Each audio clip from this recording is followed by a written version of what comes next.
Thank you very much, and always a great pleasure to be here on the Gold Coast.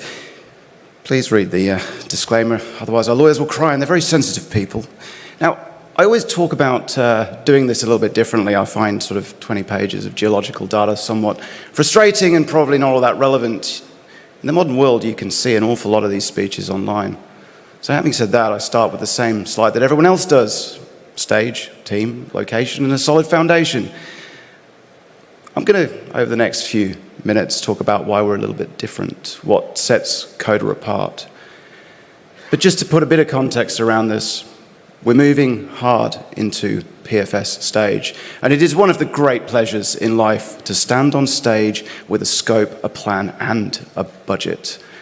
It doesn't happen every year. We've got a very experienced board, 17 projects done over their careers. These are no lifestylers, make no mistake about that. South Australia is a fantastic location. And we're a solid foundation, so copper and silver as the base case. Now, if you've seen me speak before, you're probably going to say, but Chris, I thought this was a copper, cobalt, silver project, and it was. And now it's not. And I'm going to talk quite a bit about this today. So there's lots of information online. You can go and see the sort of very vanilla speech. But what I want to do today is really talk to why things have changed. We pride ourselves on being the most transparent and open exploration company out there. Here you can see a bit of our recent media. We commissioned an independent report on this. This was done independently, done from public information, and it was modeled right through to taking this through to a mine. There's a valuation on that sheet. It's available at our booth. Please come and have a look at this. Again, one of my missions at Coda is to be the dumbest person in every room in the office. And it's a job I take very seriously and I'm very good at. We have a fantastic team. You often just see the MD standing on stage giving you the base facts. Come on our podcast. I just edited the 28th episode last night. You can see Katrina, our commercial manager, speaking. You can get to know the geology from our geology manager. There is so much more to Coda than just me giving a quick 10-minute rundown on stage.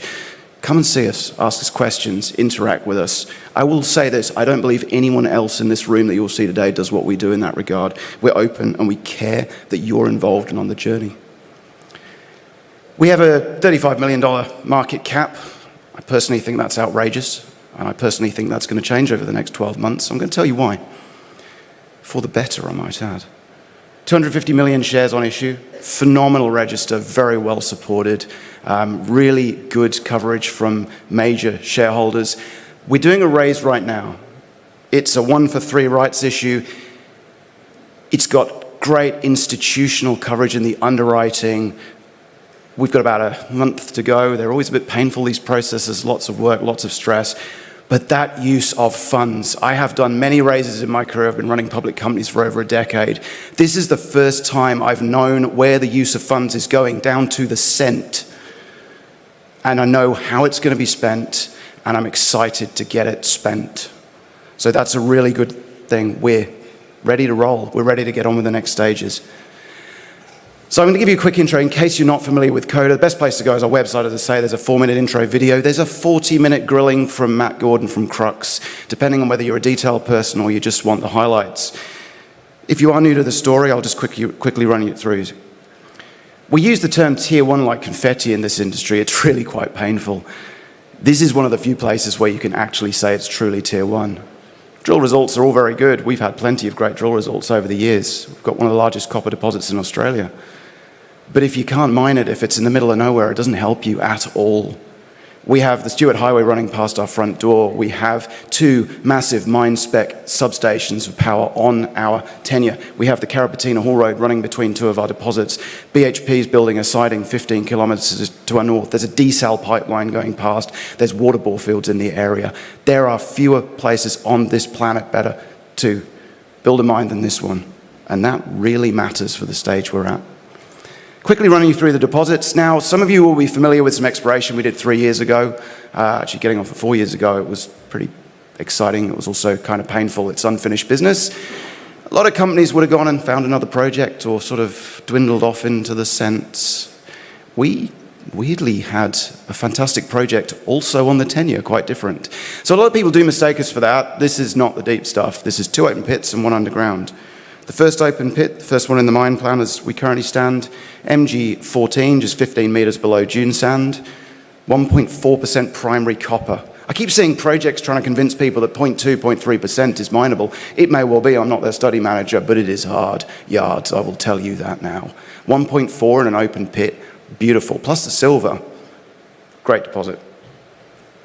Windabout, oh, this is our worst deposit. It's still over 1% primary copper in the mine plan, in an open pit. Nice early revenue as you build a decline down to the underground. Underground mining at Emmy Bluff, it's one of the largest copper deposits in Australia. Oz Minerals put out a presentation saying it was, I think, the 10th largest in Australia. It's pretty material.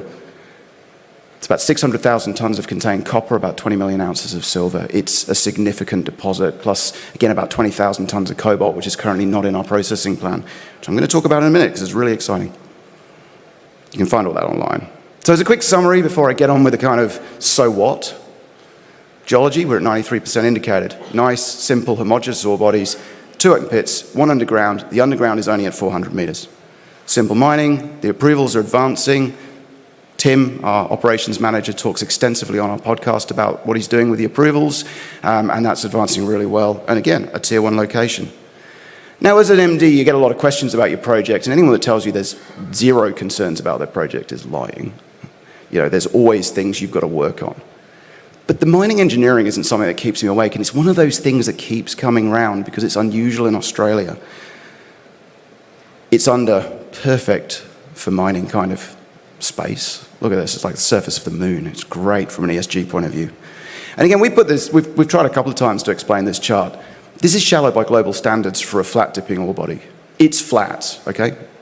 It looks weird. I get that to Australian audiences. But around the world, this is completely normal. We have found superb, huge expertise in the mining of these ore bodies. I have tried and tried and tried again and just looked at how we can break this plan, and I've failed every time to break it. I've had a lot of peer review. I'm not the kind of person who doesn't want the answers to the difficult questions.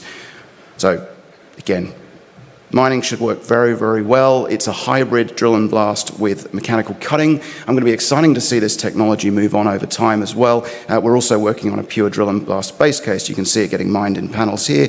And here's the little machine that I call Big Chompy, sort of going through the ore body in the Verify. So recent flow sheet changes. Now, if you saw me speak last year, and if you bought a share, thank you. But you kind of had to trust me a little bit, because I sort of said, look, we're working on this. We're working on flow sheet work, and I've taken a bit of abuse. Stevens, where's the news flow? Stevens, stop messing around in the lab. Stevens, stop messing around with spreadsheets. And the shareholder in question didn't say messing either. The reality is sometimes you do just have to do the work. It's been a year of doing the work. We made this project much better. It's now copper, silver base case. The cobalt, I believe, will come back in the future. Let me explain why that's important.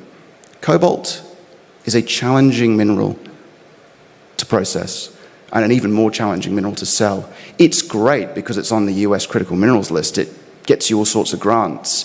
It's a wonderful upside. It's a wonderful cream. It's a bad dependency. It makes bankability harder. $1 from copper and silver is a lot less risky and worth a lot more to me and to you as shareholders than $1 from cobalt. And this has been a huge change. What has it done to the economics? Oh, they're much better. Much better. First, it's gone up, which is always nice. Second,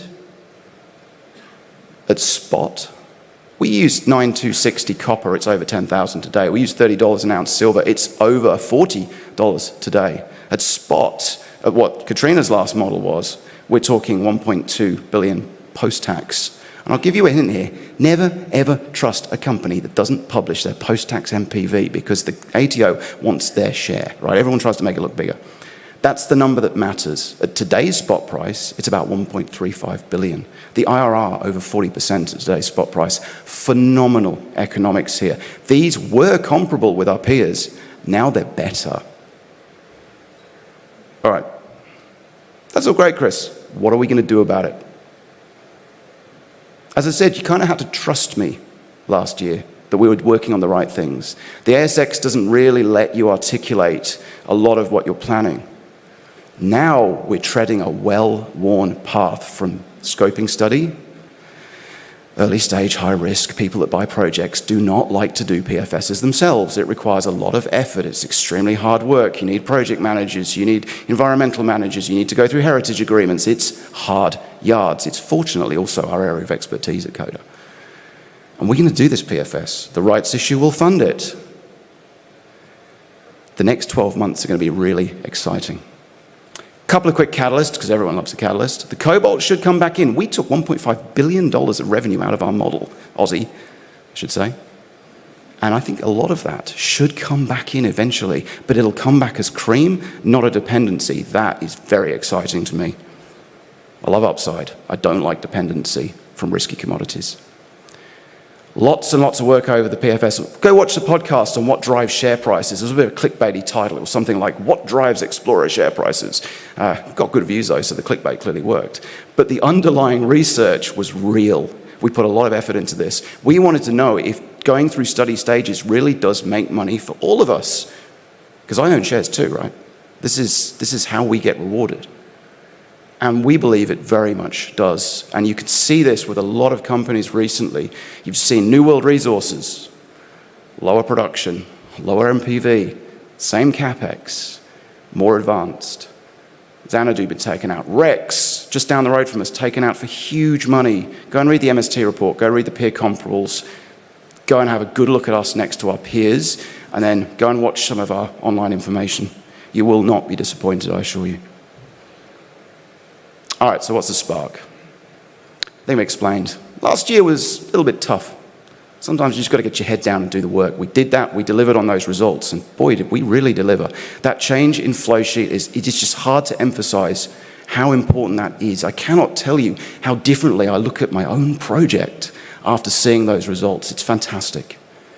We're innovative. We just proved that. We've done it time and time again. Look, I'll be the first to admit we probably dropped the ball by putting out the first study. We were trying to stem the flow of the IOCG sell down. We were trying to show everyone this is a real project.